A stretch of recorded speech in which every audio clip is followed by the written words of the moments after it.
검사 집단 자체의 자정 능력이 부족하기 때문에 어쩔 수 없다라는 이유로 계속 되고 있거든요.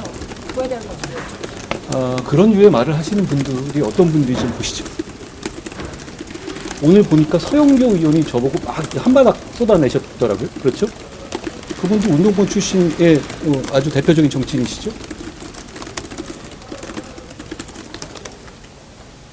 보좌진을 친인척으로 채우신 분 아닙니까?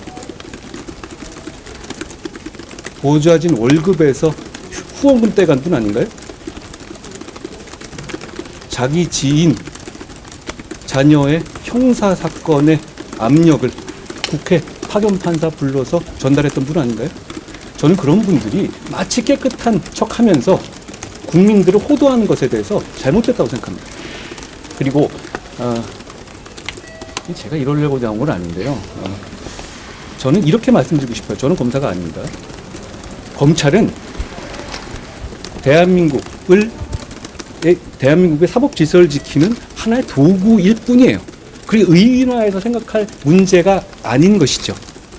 그러면 어느 집단에서 어떤 정권이 바뀔 때나 의인화돼서 될 문제입니까? 예를 들어서 국회는 그럼 4.4.5의 책임을 아직도 물어야 되는 것일까요? 그렇진 않고요. 어느 집단이나 문제가 있을 수 있습니다. 문제가 있으면 문제를 해결하면 되는 것이지 그 집단 자체를 그렇게 악마화할 경우에는 그 기능 자체에 대한 국민의 신뢰가 없어져요.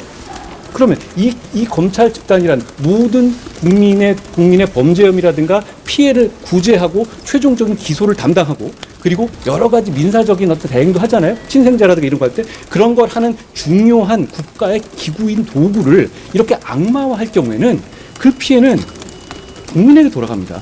그 신뢰를 해줘야 되는 거예요. 잘못된 사람 속아내면 되는 것이고 문제를 바로 잡으면 되는 겁니다. 그런데 지금 민주당이 검찰을 악마화하는 것은 그런 취지입니까? 그렇습니까? 정말? 그렇지 않지 않습니까?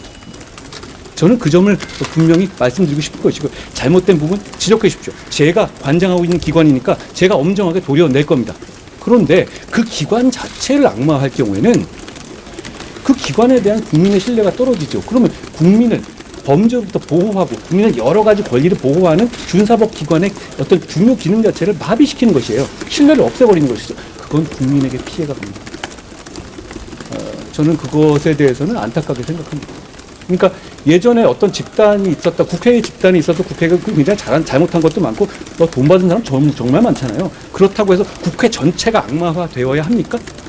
그래서는 안 되죠. 민주주의의 중요한 기관이니까. 검찰도, 경찰도, 국세청도 다 마찬가지입니다. 대한민국의 어떤 법치주의를 집행하는 굉장히 중요한 기관이기 때문에 그 어떤 정치적 목적을 가지고 그 한 집단을 의인화해서 악마화하는 것은 국민에게 큰 손해를 주는 것이고 그래서는 안 된다고 생각합니다. 잘못된 것이든 바로 잡아야 하고 그래야 합니다. 예.